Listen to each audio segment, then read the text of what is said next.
Booyah, and it's time for the Game Sports Show. It is your host, David McCaig Jr., bringing you another special edition upload powered by the Game Entertainment and Media and sponsored by Little Caesars Pizza. Now, getting to the co-host joining me for the show, and he's the founding father of the Game Sports Show. He is the voice of our show with the ESPN 1400 editions on radio Mondays, along with being involved in other shows here on the Game Entertainment Media platform. He has been involved in other shows such as In the Pocket, our Top Shelf edition, and much more. And fun fact, he is one of my mentors and my vice president with the Game Entertainment and Media.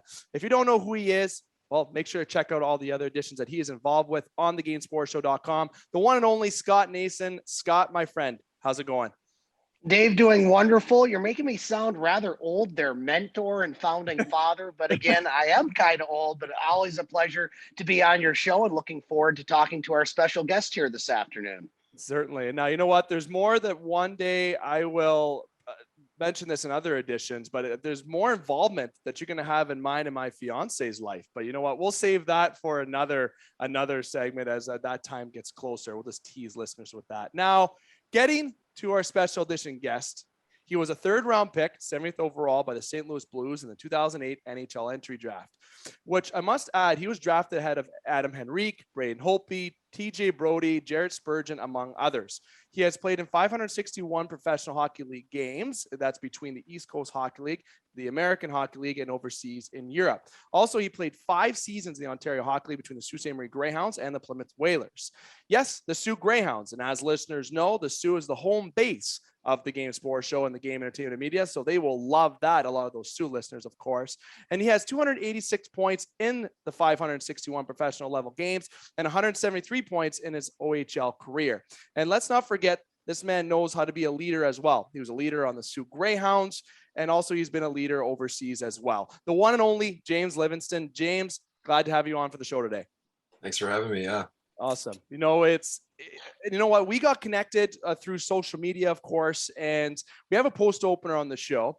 And before I get into kind of what our post opener topic is going to be, I must mention that not only is it a treat to have James on the show to talk about his full hockey career, but also because in relation of being a former Greyhound, okay, like it hits close to home, of course. And we love getting former Greyhounds on the show, and maybe there'll be a good series about former Greyhounds here on the Game Entertainment Media. There's a little teaser for everybody. Oh, another thing, fun fact, I personally was at the Greyhound main camp when James was still there. Now, we kind of did talk about this off air. He doesn't really remember who I am, so I guess the camp didn't go as good as I thought it would, but nonetheless, this was something close. That team has guys like Jake Muzzin, this Cadnacci's first year, Cousins. This team was kind of at a retooling portion at that.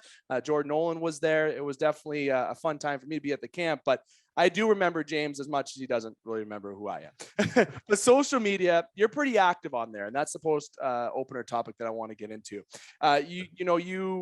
You played overseas. You've been traveling a little bit overseas. You've been in Austria, Slovakia, and we're going to get into all that fun stuff, of course, for your playing career.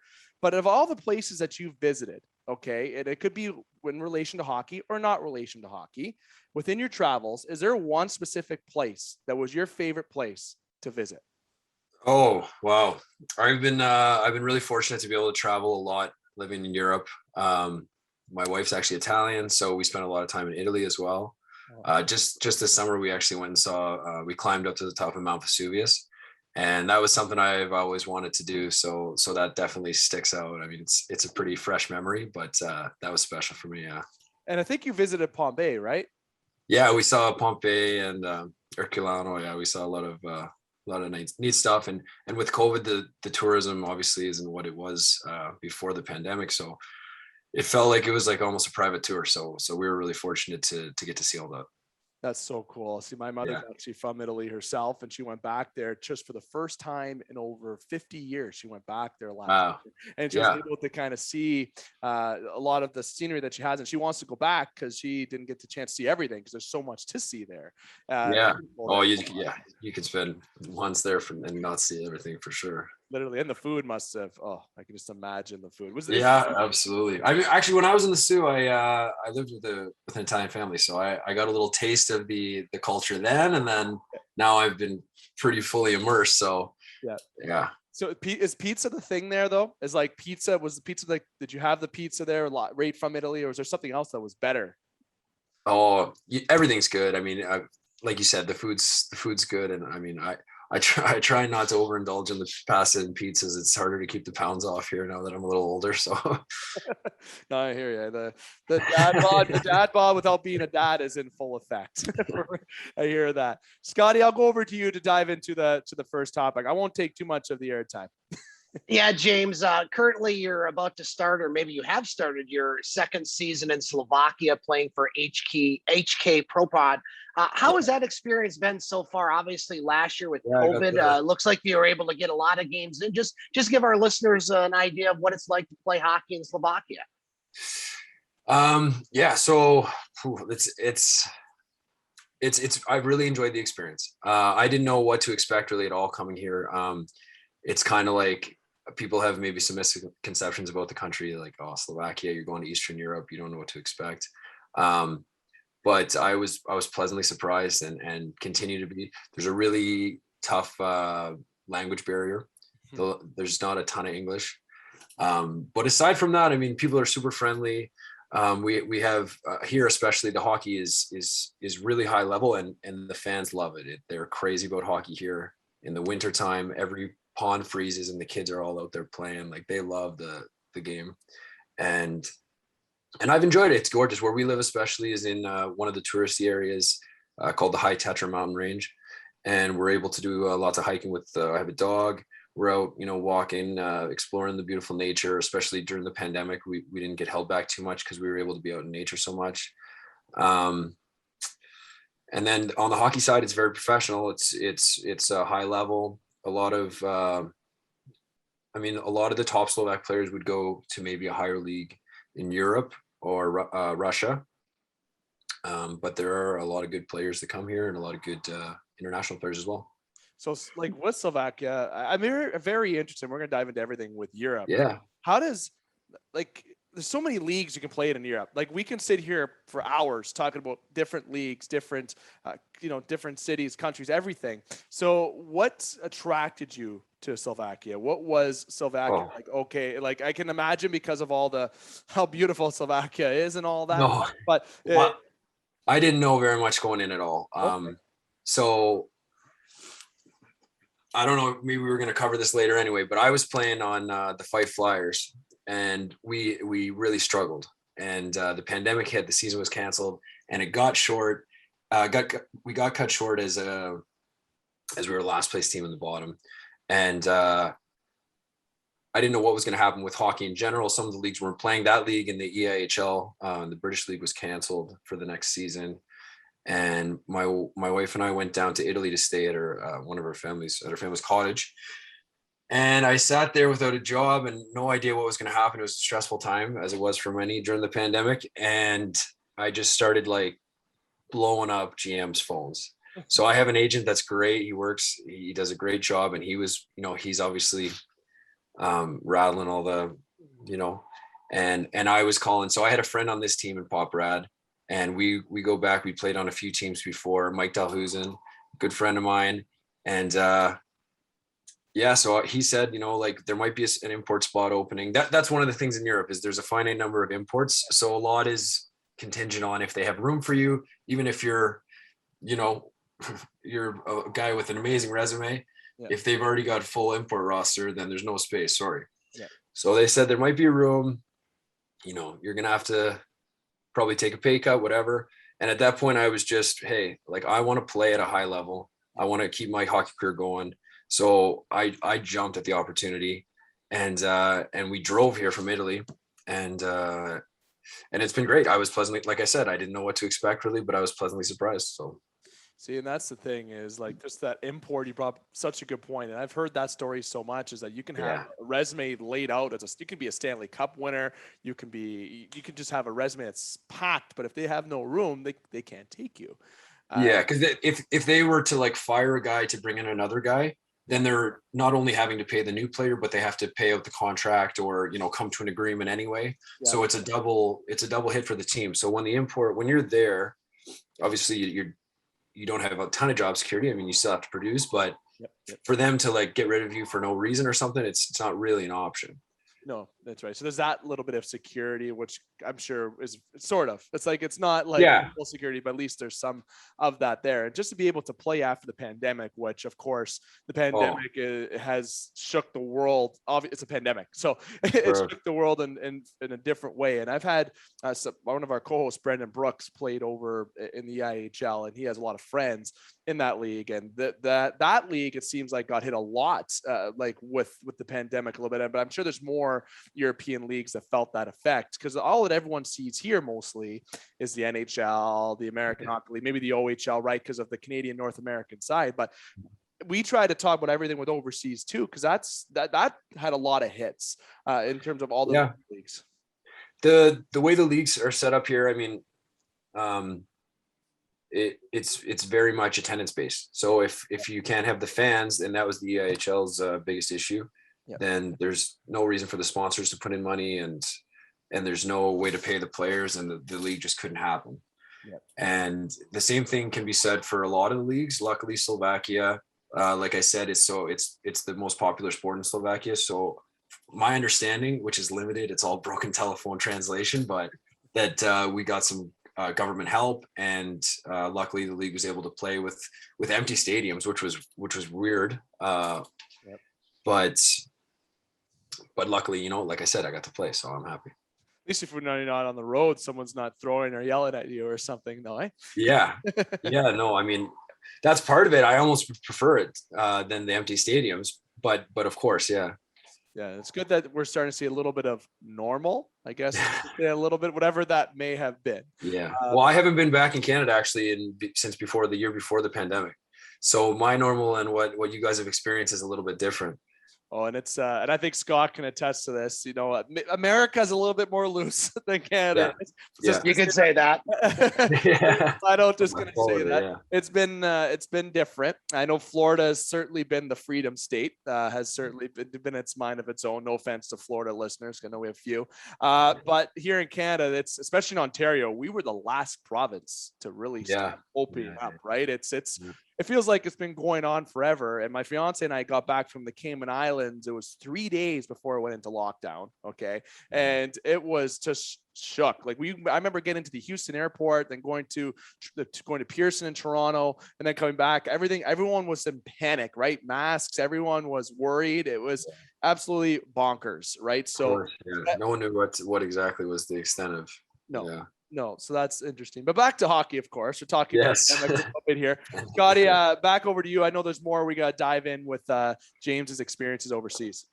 Yeah, James, I just wanted to talk a little bit about your professional hockey career in Europe. You played in 4 leagues, including Slovakia, where you're currently playing. You already mentioned the EIHL there in the UK. You also played in Germany and Austria. The question I have is, what's been the biggest difference between the 4 leagues? You did mention that Slovakia hockey is very popular. In the UK and Germany, it's popular, but soccer certainly is king. Between the 4 leagues, what's been the biggest difference between the 4 and the biggest surprise, I think, as far as from a player perspective? The leagues are all quite different. I played, you can kind of classify the different nationalities as their kind of prototypical player, and that kind of goes with the league. And then when you have the different import numbers, that kind of influences a lot of what you'd see in that league. So I guess I would say like the EIHL has 14 imports, and a lot of those guys, they offer a schooling package there. Like a lot of guys get to go to school. So you'll see a lot of high-end guys that'll get like a master's degree or get a bachelor's while they're playing there. Wow. And it kind of has like a high level of an East Coast league feel. It's hard for me to ever say better or worse. You know, it's been so long, but people always ask me what's it compared to. But it kind of has like a very structured, disciplined North American feel in the EIHL.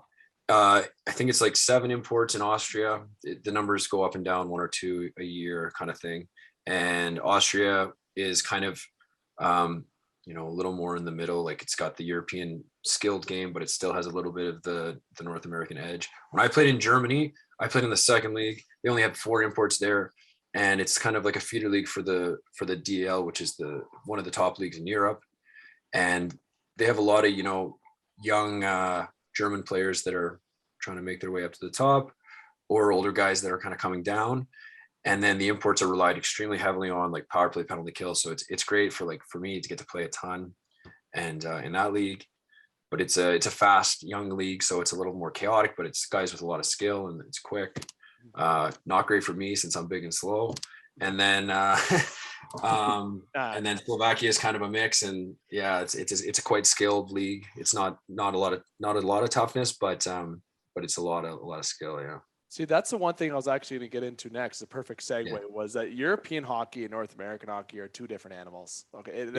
And if people aren't familiar, and James can attest to this, and we've had numerous guests say this, the speed over in Europe, the ice is bigger, right?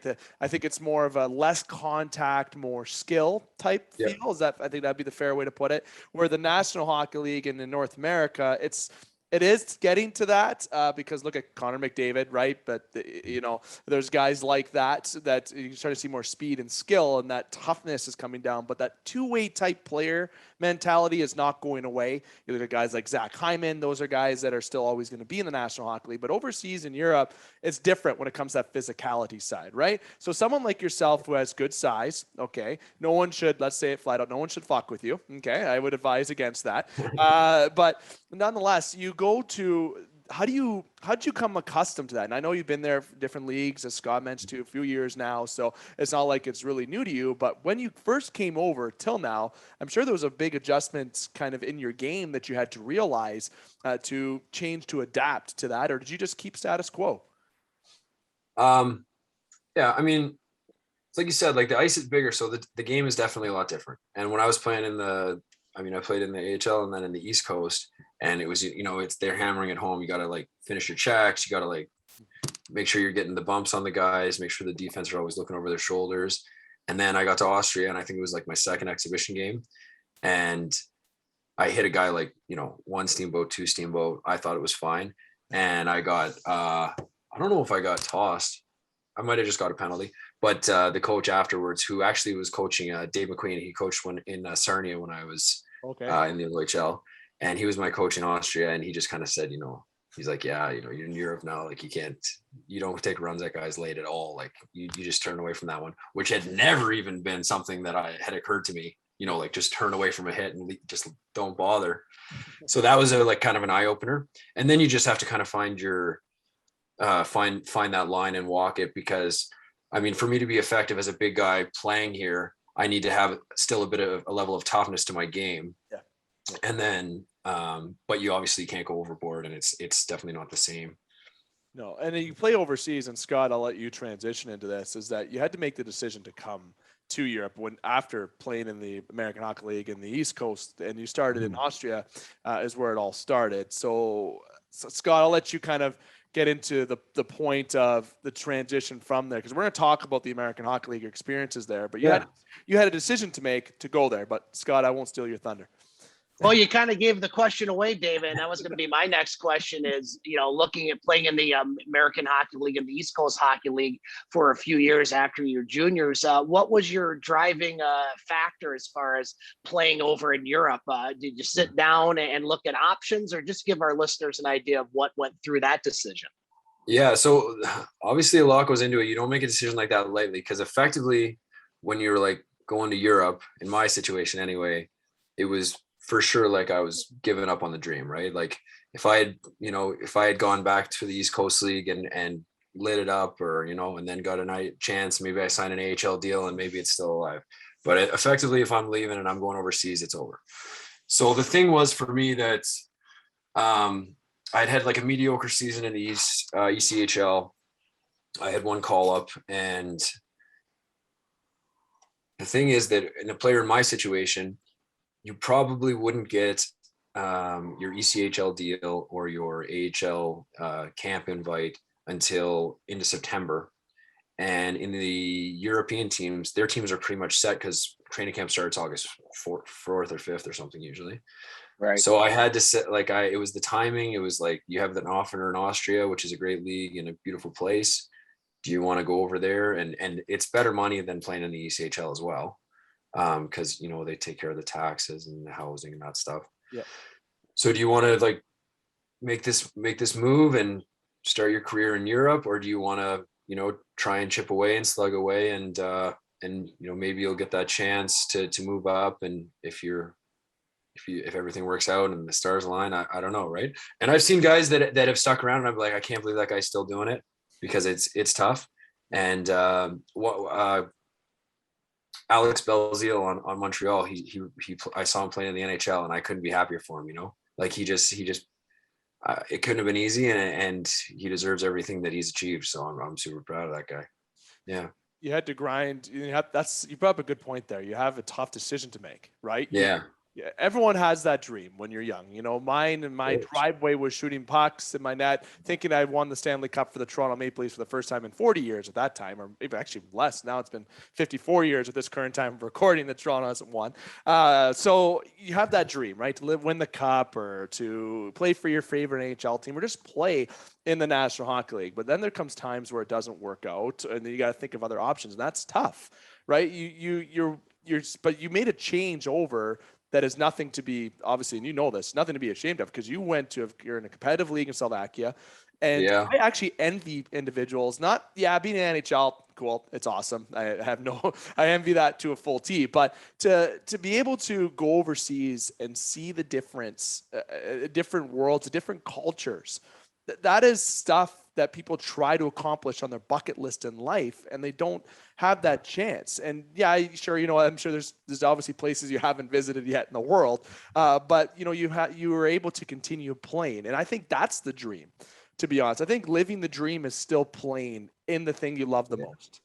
I mean, I feel it now as I get older even more, and I see like the younger guys walking around the room, and I remember being 25 and just being like, I don't know if I can keep doing this grind, And then now I'm like clawing for it. Like I'll do extra, I'll do whatever it takes, and I like have a renewed passion, especially when the pandemic hit. And I said like I wasn't sure. I thought I might be kind of forced into retirement, and then getting like a second chance here in Proprad, like I definitely haven't taken it for granted, and I'm super thankful that I did get the opportunity. And I mean, last year I think I made pretty good on. I had a pretty good season, so they asked me back, which was nice for me.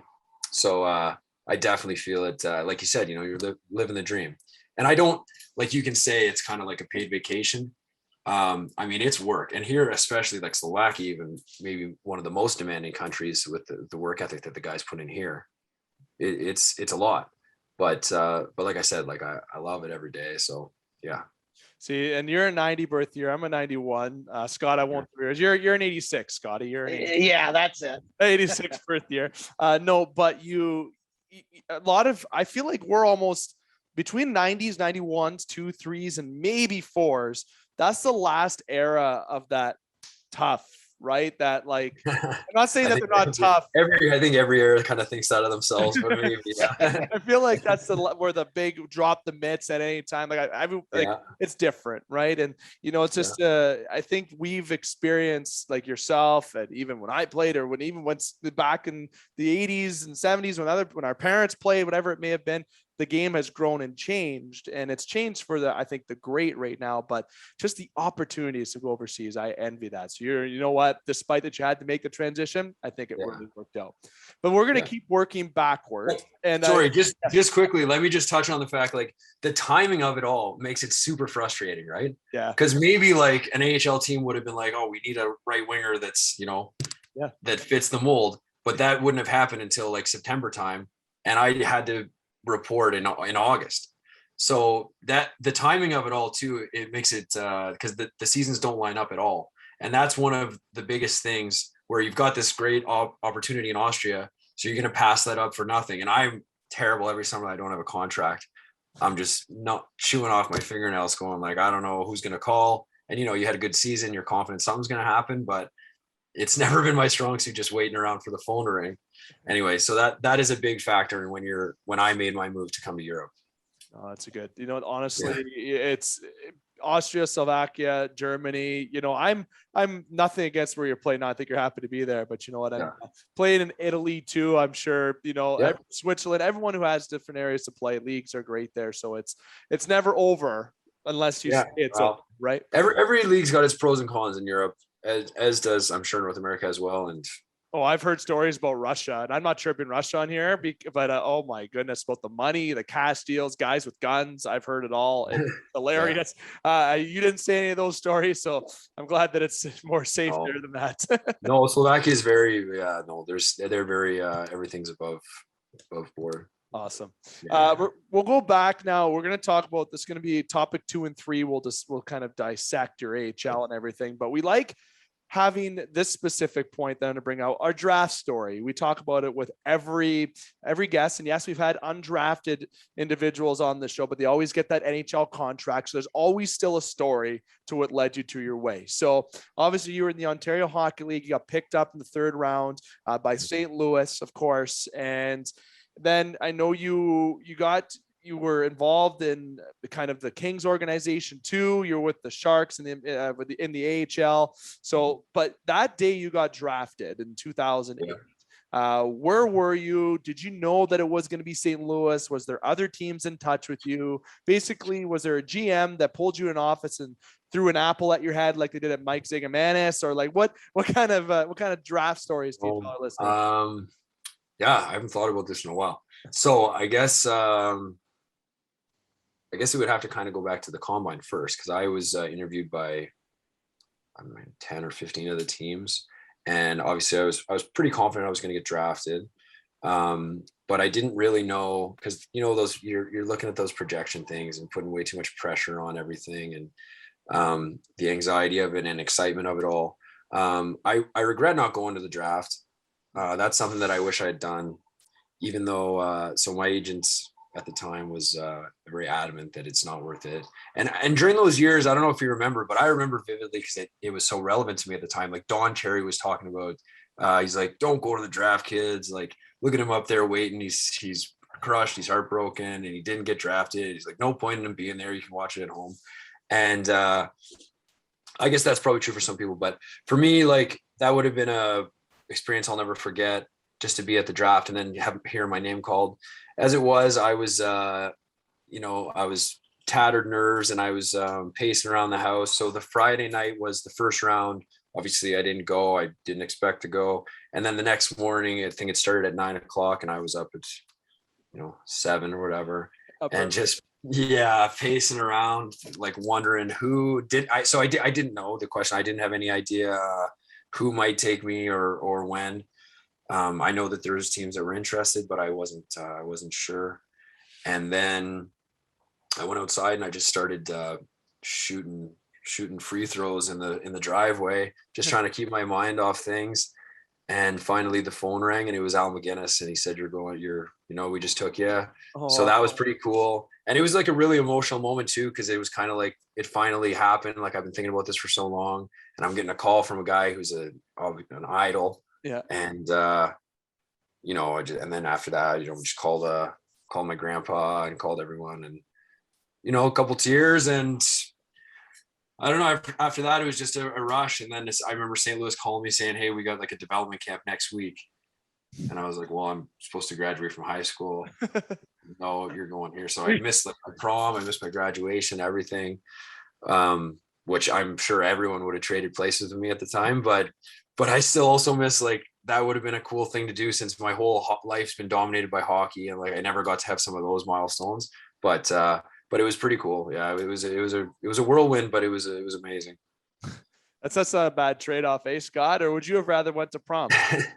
No, I didn't go to my prom, and I had no excuse of a development camp for not going. So much better excuse for James right there. Yeah, I guess so. But Scotty, I'll let you dive into a bit more with the draft side. As you know, it's a rewarding feeling to get drafted still, no matter what it is. And I don't believe in the Don Cherry reference. I've always been a fan of Don Cherry. I don't know if anyone's going to unsubscribe by me saying that, but I always had the Rock'em Sock'ems growing up, right? He's legendary, but you can't have any regret with that, because you still got drafted. But Scotty, I'll get it for you. Yeah, James, just looking at your Ontario Hockey League career, certainly a very long career in the OHL, playing 5 years, 3.5 for the Greyhounds. Then you get traded to Plymouth, where you ended your OHL campaign. Now, the question I have is, being from Halifax. What decisions were made for you to want to play in the OHL? Did you have a choice, or how did that all come about to play for Sault Ste. Marie? I was actually living in just north of Toronto in Newmarket. So Okay. my father was in the Air Force, and we moved around, and then so I was born in Halifax, and we also lived on the West Coast, and then we settled down in Newmarket, just north of Toronto. Mhm. And then I played for the minor league teams there, and that made me OHL eligible. So I was going there, and I was really big boy, high rated prospect going into the OHL. And Hartsburg being the coach in Sault Ste. Marie, you know, that name was huge, and he just won the gold medal in the World Juniors and everything. So Erie was fourth, and that was a place that at the time, now I think maybe the perceptions changed a little bit since McDavid's been there, but at the time nobody really, they didn't have a good reputation. So it was like, well, if you take me, I'm probably going to go to school because I'm not sure I want to leave the country or whatever, you know, the reason was. And then it was like, the Sioux's probably going to take you. You're going to go up and play for Hartsburg. And that was an exciting moment to go up there.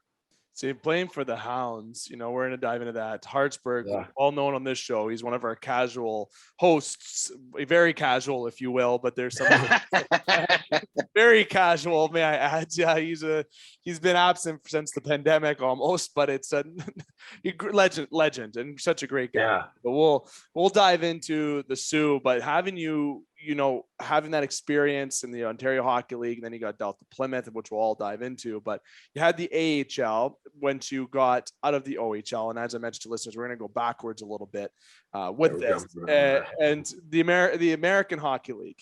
So when you went to the American Hockey League, what was the expectation that was given to you? Was it like, all right, you know what, you're kind of a bigger dude, we need you to be, you know, that 6 foot, you know, 190, 180 pound type guy who's gonna go in the corners, get the puck out, you know, and maybe give the puck to, I think at the time would have been maybe David Backus, you know, something like that, or was there an expectation for you that they told you? So first of all, I got to back up just a touch here, because I got drafted by St. Louis, and then I went back obviously to Sault Ste. Marie. Yep. And I didn't sign with St. Louis. Okay. So I played in the OHL, and then I played. I went to two camps with St. Louis, two main camps. Yep. That was a great experience. St. Louis is a cool place and a great hockey town, actually. And but that draft, I think I was the third, one of 3 picks in the 3rd round alone. St. Louis was struggling those years, and they had a ton of draft picks, and I didn't produce whatever. I fell through the cracks, and they just said, you know what, it's not going to work out. So I go back from my OHL year with no contract, thinking that I'm going to probably go to school like CIS and maybe, you know, get an education. And I had no points in Plymouth at like Christmas time. And then I don't know what happened. Like something switched on, and I ended up with 50 points, and San Jose then actually offered me an entry-level deal. So I signed with them, and then I went the next year after my OHL, my overage year, I went to Worcester. So I went to San Jose's camp, and then I went to Worcester, and that was the AHL team. And so to your question, the expectation was like, you're a pro now. We want you to learn, and we want you to be able, like, the thing was that San Jose was such a strong team at the time. They had just been, I don't know, 2nd or 3rd, you know, conference finalists or whatever. And their team was pretty much set. They had 14 guys on one-way deals as far as forwards go.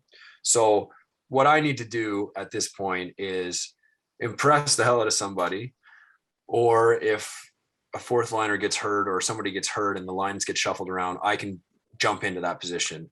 So I don't think it was great for my hockey development per se, but I was kind of a robot that was ready just to be plugged into one of these positions. Like, you need to be, we worked on practice. We worked on like a ton of tipping. So just being in front of the net.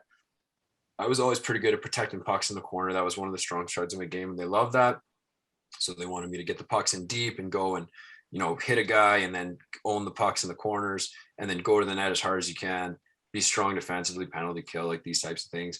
But they we would even have conversations where it's like, I mean, scoring too many goals was never my problem, but they would say like, just because you score goals, it's not really putting you up on our or down on our depth chart. We want to see you doing these things and those things because, you know, we got guys that score goals. That's not going to be you. So we need you to be able to do, you know, and fighting was like a bonus. They never once said that I should or shouldn't fight, but I feel like looking back, probably when I was in their good graces was after I'd had a couple good fights. And I kind of wish I'd done that more, as much as at the time, you know, I didn't mind doing it. I enjoyed it. You know, it's a rush, but I also didn't love it either. Like I wanted to be a player, obviously. So See, and then there's the things too, where when you were there, there's Yanni Gord, I believe, was there. If I saw, yeah, I played with yeah, Yanni. yeah, Yanni, who's obviously a Stanley Cup winner multiple times with Tampa. Yeah. Yeah, you know, there's Nieto, DeMello, I believe you played with, Freddie Hamilton, who was a big prospect at the time because he obviously had his time in the World Juniors, and then after, unfortunately, again, another what if scenario like we were talking about already off of air. So there was in San Jose's farm system, there's been some good like development and good players. And obviously a good organization. Jumbo Joe played there for years, obviously. Marlowe, all those guys have been there and they just couldn't win, right? San Jose just couldn't win. And overall, though, you spent some time, it's a good deal of time there of your American Hockey League career there with the Sharks. So, you know, you must have, you playing with these guys, you know, you had a good core group of guys and you've had some friends that have also had some success like Yanni and, you know, DeMello's played, Nieto's kind of moved up, like people have moved up that you've played with. Yeah. I mean, I've been lucky to play with a lot of guys that have had NHL experience. Like Yanni Gord, he was lucky that he went down to the East Coast League actually the year that I was there. And yeah, like he's getting the last laugh, right? Like he got sent down and I was staying there as a full-time AHL guy. And then he ended up, I don't think he re-signed with Worcester and he ended up going to a different team and that kind of launched his career and opportunity. And the thing is like, when you're dealing with like AHL players, there's so many guys that are right. Like the margins are so close because there's a lot of guys that are just so right on that cusp. That are all very, very good hockey players. And like for guys like that, like myself, like in a different situation, like we had hardly any call-ups at all. And if you're good enough to make the NHL, you're going to make the NHL. I'm not making excuses for me not getting there. But that same year when I had like 20 points or whatever it was, Ottawa wasn't doing well. And I think it was, I can't remember the name of their farm team, but they called up like 14 guys that year, and we had one call up that was always the same guy. So Bimington, right? I think I might have butchered. Yeah, Scott, Scott, Mike, something like that. Yeah, close enough. Close enough. but that's just the difference, right? And the margins are so like, yeah. Anyway, it's so. Oh, there's a lot of what if and a lot of people like always there's so many players and somebody that I'm sure you might remember, Brett Thompson. Like, I saw him in an exhibition game when they came to Fife. I didn't expect to see him at all. It'd been years. Yeah, there's a guy that had 50 goals in the Ontario Hockey League, and there's someone that was my age, grew up, didn't really play with him. He was ahead for a good deal of time till I got a little bit older. But there was a guy that was one of the best players in the Soo as he transitioned to the Ontario Hockey League. And there's a guy who got 50 goals. He was fire in the Ontario Hockey League, and then just that he was too small or there was something missing in his game. And, you know, there's always that one thing that they find and then you end up here, but what if you would have ended up here? And like, again, I'm bringing up Mike Zigomanis. This example was a prime example. He brought up Luke Shen and, you know, I also had a conversation with Justin Pogge, and that's the biggest question I had for Pogge was about Toronto. And if it wasn't Toronto, what if it was him that got traded to Boston, right? What if not Tuukka Rask him? There's all that what if side of things. And I feel like I'm a Marvel director saying what if right now. Yeah, that gnaws at you a little bit. Yeah, it's just so many stories like that. But you know what? The things that we know did happen is everything worked out the way for you. But before we'll get to our last topic here, and I'll let Scott segue it. You had time here in the Soo, Scott. Yeah.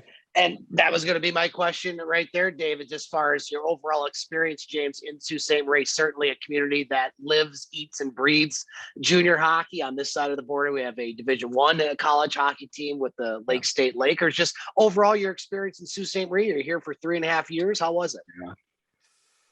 Oh, there's a lot. I have so many memories.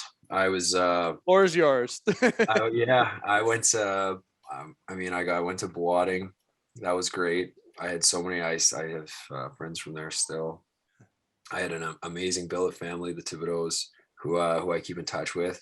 I was really fortunate to be housed with people that were amazing and caring, and they were huge hockey fans, but they were great people, and they did everything they could to make me feel comfortable, and I'm really thankful and grateful for that. And then I just got a lot of cool experiences being in a place, like you said, that's so that loves the hockey so much. They're so passionate about the junior hockey there. I don't know, there's too much to say. Like I have a couple memories, like playing in London when we won, and like we had a big brawl at the end, and it was the playoffs, and we came back to the Soo, and it was like 3 a.m. getting home, and there was hundreds of people outside cheering us on. I'm 17, 18 years old. Like it was really cool. Like things like that. And so there's so much, and I got on the hockey side, I got to play with great players. Like you said, like Muzzin was my the captain one year, and we were really close when we played together. Simmons was the year when we went on the run when I was there. He was one of the top guys. Who beat you that year? I was trying to think of that. Kitchener. It was Kitchener. Yeah, that's right. It was Kitchener. That was the year that, people, there was a recent year too, that about 3 years ago, that we thought was going to be another what if scenario. But like how, there's a lot of runs that they have, and this community is absolutely bonkers. And I mean that with respect. And I can't say that. I'm a Sooite. I'm full out saying that we are passionate about the house. Okay. And with the new arena. Okay. And I got a little critique here. You don't have to agree or not agree. I wish they would have made it bigger. I feel like they could have made it about 300 to 500 more seats, so they could have been able to attract more events here for the Soo. I know they put in bids for the Mem Cup, and who knows, they still might get it this upcoming year, because at the time of this recording, there is no announcement. But we have a community that's so passionate and just wants to win. And I remember your team, like that year that you did lose to Kitchener. Yeah. If you got past Kitchener, I feel like that would have been a special moment. Yeah, they afterward, because that was the conference finals, and I think after Kitchener beat us, I'm pretty sure they steamrolled. I think it was Belleville. Yeah. To go to the Memorial Cup. Yeah. So yeah, that would have been another. Yeah. But you know what? The year before that actually was really, really special. That was my underage year, and that year especially, there wasn't really high expectations for me. You're just getting there, you're learning, you're 16. And we ended up upsetting Saginaw in 6 games, and that was a huge deal. Yeah. And then we went and played London, and that's what I was talking about before. And we went to Game 7 with them, and that was the year they had Pat Kane, Sam Gagne, Sergei Stitsin. Like, it was unbelievable thinking back how good roster. They were. Pretty good roster. And their goalie was Steve Mason. Who played in the NHL forever. Mason, so like they were wild. Yeah. And we gave it everything, and we had a good run. So that was a cool year too, being the underdog and doing so well. What was your spot in the Soo? Like your restaurant? You know what? It's okay that they're not a sponsor on the show. We can plug other things. If talk about we used to go over to Joey Calzone's in the mall there after the games. Is that still around? No, closed. It's closed. Scott, you can correct me if I'm wrong. And I should know if I'm being in here near Sumish, Scott, but I think it's been about 6 years since. Is it? I think I knew that, because I had the mall. I'm not gonna lie, is a little bit of how do I say this without sounding like a complete asshole? It needs a revamp. It's a bit dated. People are actually hoping that place gets rid of it, and they start making outlet places, and kind of open up that, because you're right on the boardwalk, right? It's a beautiful spot. Gorgeous. So much potential that you can do, and move those stores to be like outlets downtown. Maybe upgrade Gore Street, which was an eyesore before. You used to call it Eyesore Gore. It's been changed now, and now you can make Queen Street. There's some businesses were affected of the pandemic, which is sad to see. Of course, local business owners have struggled, but you can have maybe those stores go there. But you have the mall that was in there, and it was You Betcha before Joey Calzone's. And after that, I only knew it as Joey Calzone's. So that after Calzone's, there's really been nothing there but a store. But there's been that was a pretty good spot. It was like our own East Side Mario's almost. That's right. Yeah. No, it was good. I really liked it there, and Joey was the owner, and he was super friendly with me and the other guys. And then when I got a little older, obviously we went to Doc's here and there, and one time I snuck across. I guess the statute of limitations has run out now. I snuck over to the bar in Sioux, Michigan. Yeah. I think I was underage then too, but that was a wild night. I was worried the whole time I was going to be discovered, but no, we had a great time. Yeah, that was fun. I think Top Hat was there when you were here. I think it must have Top, but you were only 19 for 2 of the years, right? I believe we would have been 19 for one. I think only one even. One, and so certainly, but in the Sioux, and you can attest this, it's a beautiful city to go even hiking and do a lot of outdoors things. Like we had the opportunity to go to Robertson's Cliffs. I know that was still kind of fresh at that point, but it's a well-known hiking trail here just outside of town. But the Sioux, like, stories can go endless, and I'm sure there's maybe even more kind of higher, like R-rated stories per se that you don't have to dive into. But well, I remember one thing we did was Muzzin's Billets. I guess I won't say their names, but it's nothing bad. But they had a snowmobile in the back, and like we'd come home after practice, and we tied a rope to the snowmobile, and we were snowboarding behind, like, around their property and everything. And luckily we didn't get hurt or something doing that. But I mean, that's nothing too crazy. But we had a lot of fun. I was looking at that trailer for the Toronto Maple Leaf thing on Amazon. I know he's in his backyard, I think, golfing with Zach Bogosian back there. So I can see Muzz having a little bit of fun outside of the ring. He still is. We don't chat very much anymore, but he's an outdoorsy guy. Yeah. And I used to hang out with Kinger, Dylan, and that guy hit me a little bit. We have a mayor's league, it's called, in town, and we played. My team was the Game Sports Show. We played in the finals against this big alpha team, they were called. They always win. It's either them or Mr. T that always win. They're called Bucci's, and Kinger is on this team. Okay. And they have guys like Jordan Smith, Greg Amadio. They have guys that are really good hockey players. Big name, and they're all defense. Okay. So like in men's league, as long as you have a good goalie in defense, you're probably going to win. But I'm going down the right side. Okay. Kinger, being Kinger, because, great guy, love Kinger, but he decides to forget that it's men's league and decides to lay the body. Okay. The last time I've been hit that hard was probably Jake Muzzin at main camp at the Hounds in 09. Okay. Like, I got rocked, and I remember getting hit and laughing, but I was like, oh yeah, okay. He was a bear, man. Like Kinger was the 1 year when I got traded was the year that I think he led the whole league in fighting that year. And he's just such a nice, soft-spoken guy, but he's like a fridge too. Like, he was so solid, and I can't imagine. I'm happy I'm not getting hit by him, that's for sure. No, I think he might have took his foot off the gas a little bit, because I know that wasn't a full Dylan King hit. If I had a full Dylan King hit, I don't know if I'd be able to speak about it. But it's certainly, it's a community that thrived, and of course, or that thrives with hockey.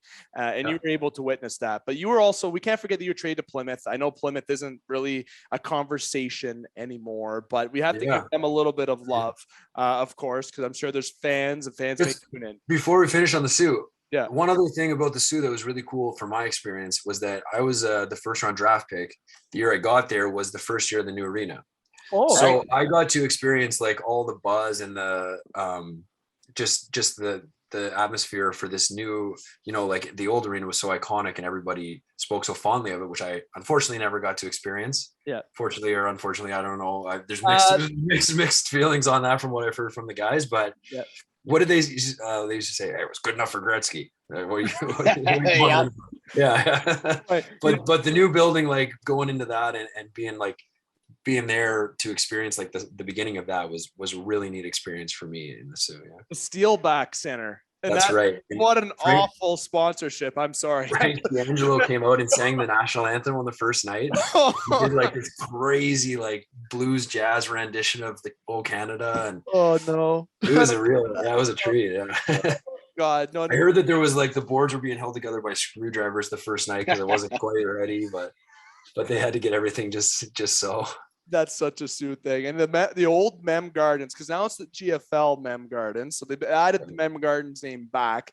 And they still have the tower. There's a name for it. I'm sorry. I think it's called Memorial Tower. Actually, I think is what it's called. But they've always kept that there, of course, as you know. But being at that old Gardens, I can remember some games when Jeff Carter was there, Tyler Kennedy. That place was rocking. Okay. But I know before when you came, it was a good arena. It was an old school arena, but they needed a change. It was leaky. Scott can probably attest to that too. I remember the rink was garbage. It's good that they switched it over, but it was still an iconic rink. And actually, my fiance's father has his season seat in his sauna, and it's just so it's cool. nostalgic, right? It's nostalgic, Yeah. right? And the big thing was when they brought the Mem Gardens back to the new one, when they added that name to change it for the third time, because it's had 3 different names in its lifetime already. It's good to add that because that's what people in the Soo remember it by, right? Yeah. But no, you have Plymouth. Like we'll talk about Plymouth. You got dealt. How'd that, when you had to move from the Hounds to Plymouth, how'd that whole scenario go? I think we were okay that year. That was like Catanacci and Cousins. So like we were middle of the pack and we were doing okay.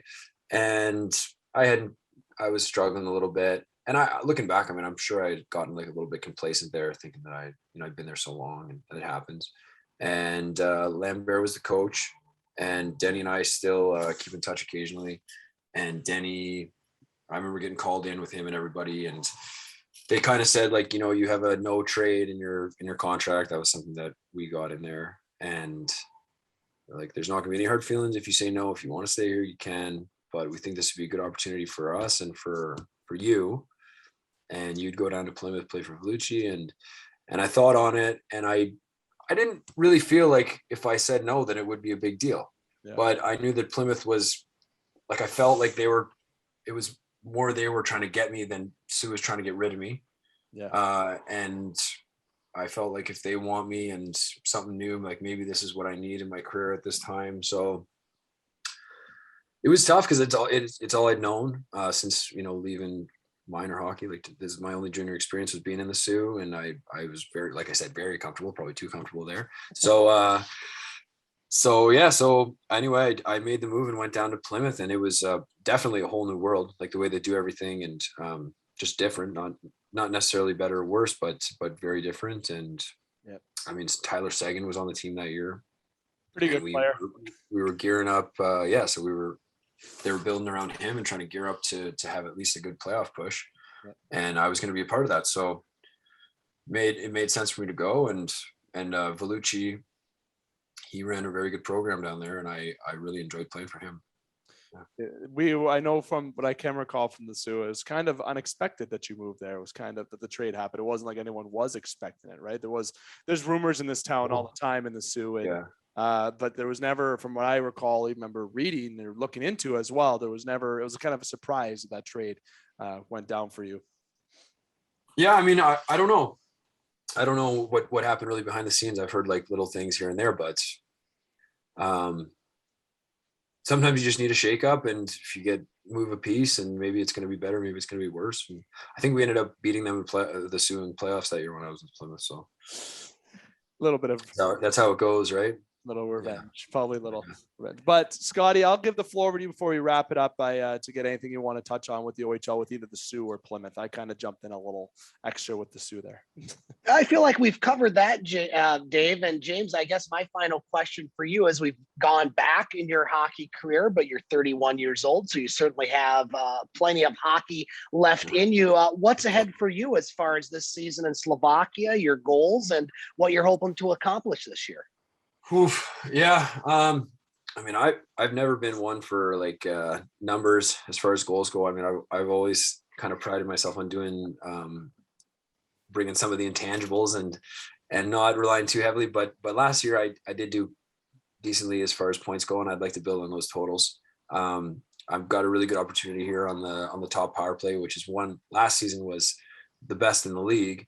This year we lost one of the big pieces for our top power play, so we'll see how it shakes out as far as that goes. But I mean, I definitely want to be a top guy here and put up numbers. And you know, like as much as I want to win here, and I do. And you're always in Europe, you're kind of, as much as you're playing for the team, you're also trying to set yourself up for the next year. You know, because it's so cutthroat. You got to be able to earn yourself a contract, whether it's here or somewhere else. So if you're on a good team or a bad team, like you just got to show up and play. Like that. And I guess my final question would be, and we like asking a little bonus question at the end, like Scott just did there. My last one too, putting you around the spot. Okay.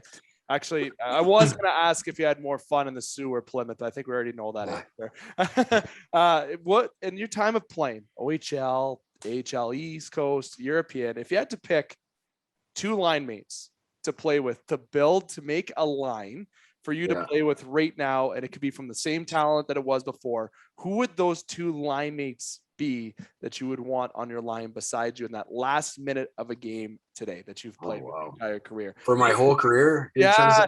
I'm making you think of that far back. If you had to think of two players. Well, I mean, these guys wouldn't be like the best guys I've ever played with. Okay. But like, I guess they kind of jumps out my mind. Like when I got to Plymouth that overage year, when after Christmas, like I said, like it flicked a switch and I ended up just burying everything and I got myself an NHL contract. We had put together a line with me and Mitchell Hurd, who he's playing in the second league in Germany this year. Last year he was in the Dell, and Jamie Devane, he was a fighter I shouldn't say that. He's a good player. He could play obviously, but he was tough as nails. So I kind of say he's a fighter, but he played, I'm not sure where he played now. He played a couple of games for the Leafs though. Yeah. He played for Toronto. Yeah. I remember that. But we played in a line and it was one of those things where the chemistry was instant. So that was one that like, right. That jumps out in my mind as those guys. But then like, I don't know, some of the best players I've ever played with, I've been so fortunate in my draft class. There was so many high picks, like in minor hockey. I was fortunate enough to play with like Stamkos that year and Delzato and those guys, and they're amazing players. They've had amazing NHL careers. So I Leonard, you know, could be the goalie. He's awesome, right? Yeah, he was crazy guy, and he brought so much passion to the club, and he still does. He's still doing it. It's amazing to see. Robin's actually a funny dude. That was the one goalie I didn't score on a camp. I did it one time when he robbed me and he pat me on the back and said, "Not today, rookie," in a little bit of an accent. Then he came. I was actually I obviously didn't make it, as fans and listeners will know. I've talked about my career numerous times on the show. But when you go to, I was working as a gas bar attendant while I was at school and playing hockey. He actually pulled up in his billet's van to get gas, and he got out and he said, "You're the guy that couldn't score on me." He's like, "You know what? Since I stopped you," he's like, you got to pay for my gas. And he said it in such a serious face. I was actually like, oh shit, but he was kidding. But like such a funny guy, right? Like, and he is. He really is. You can still tell now when he's playing in Vegas, his attitude, right? And and he can be intimidating too, like you said. He's a big guy and he's intense. So for sure. Good goalie. Very good at stopping the puck. Huge, intense, and hardworking. Absolutely. So, James, we're going to get to the wrap-up portion here. I don't know. I want to give you the floor on anything that we may have missed on, any of the stories you want to dive into quick and or longer, whatever you want to do, anything that we may have not touched on, or any kind of plugs you want to give. Literally give you the floor, no time limits before we wrap up the show. Yeah, no, well, thanks for having me. It's been a lot of fun. I haven't thought about some of these things in a long time, so it's cool to take that walk down memory lane, like you said. And I mean, you can follow me on Instagram. Like you said, I'm pretty active. Every day's an adventure out here. I'm trying to do something new and experience it all while I'm here and butchering the language a little bit. Follow me on Instagram at James Livy, JamesLivy. And I'm pretty active on there, so feel free to reach out, say hello. And other than that, just thanks for having me on. And this has been a great chat, and wish you guys all the best. I saw when you asked me to be on here, I didn't really know what to think, but I'd seen some of the other players. I think Bodnerchuk was one of the guys that you'd had on recently. Yeah. I played with him when I had gotten traded to LA, like the AHL. Oh yeah. Yeah. So, and I knew that he's a great guy and he's had a great career as well. So if he's doing a podcast like this, then for sure I want to be a part of it. So. Oh, he's good. And obviously we've had a lot of great guests, luckily. And, you know, I'm hoping one day that we can figure something out with Muzz. I'd love to have Muzz on here. Remember having breakfast with him at the water tower one time. He won't remember that, but you remember these little things. You remember these things, right? Now that the guys get to a certain level. And, but you know what, the guest list is certainly going to come on more. And obviously this transitions to our launch with video. We were actually just doing audio until August 2021. So all this video is very new, and we're doing a lot of different things with our platform. So we wanted to definitely reach out to you, not only because of your career, but just the Hounds feedback. I know a lot of local people want to know what Hounds are doing now. So you're obviously a well-known Hound. You've been here a long time, and you had a lot of love to say about the Soo. So I'm sure a lot of Soo fans will love to hear that. Yeah, no, I had a great experience up in the Soo. So it was cool when you reached out and I saw that you guys were based in the Soo. And I actually have one other story I'll give you quick. Yeah, shoot. So the one time we went to, they asked us one day if we wanted to go play road hockey against the inmates in the maximum security prison. Okay. Have you heard about this before from any of you guys? They do that. The Hounds did that. The Thunderbirds did that. And the Soo North Stars used to do that sometimes. So it used to be the high level teams would go do that. So they said like, oh, these guys listen to all your games, and you know these guys have all been on really good behavior, so you know you have nothing to worry about. You go in there, but then when they're like giving us marks with invisible ink and checking it with the black light, then it starts to get real, you know, and then you're like, wow, all right, we're really doing it. We're going in here. But we played a road hockey game, and it was a lot of fun, and everybody was really friendly, and they were super happy that we were spending time with them. And it was, I mean, then it kind of became like a little bit of like a scared skate straight program kind of idea. And we're all like, you know, hockey kids that are just like, yeah, we're just playing hockey. So we're not, I don't think we're really at risk that you need to worry about like it right now. But anyway, so, but it was cool. That was a crazy memory that sticks out because that was just so unique and going in there and seeing what everyone was up to. Like that was nuts. Yeah.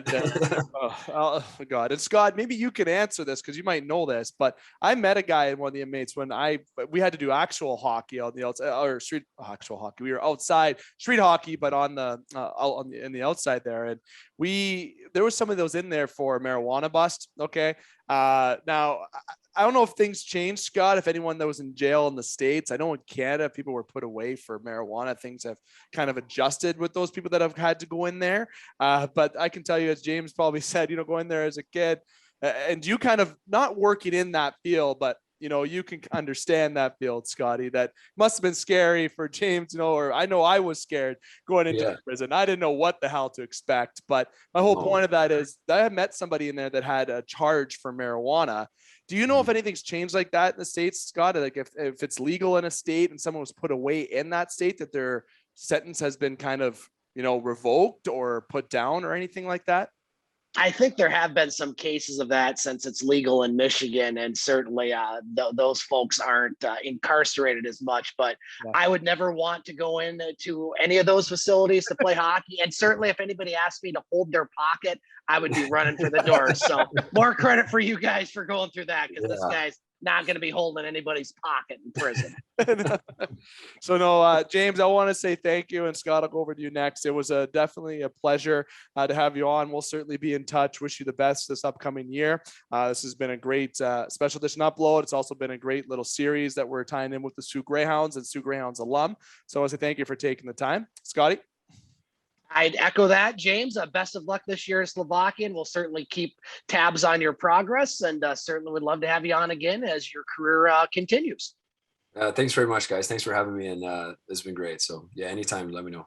Awesome. So this has been the special edition upload of the Game Sports Show and the Game Entertainment and Media. Getting to that conclusion, I'll make sure you hit like, follow, and subscribe on all of our platforms. We're all over the place. Let's remind you: Spotify, Apple, Amazon, Podbean, Podtail, Facebook, Instagram. For Facebook and Instagram, just tagged at the Game Sports Show, or our website, thegamesportshow.com, or of course now, as you can see with video, YouTube. So we're everywhere, and you can get the audio version, visual. You can see our pretty faces, our great guests, or you can just hear our great voices.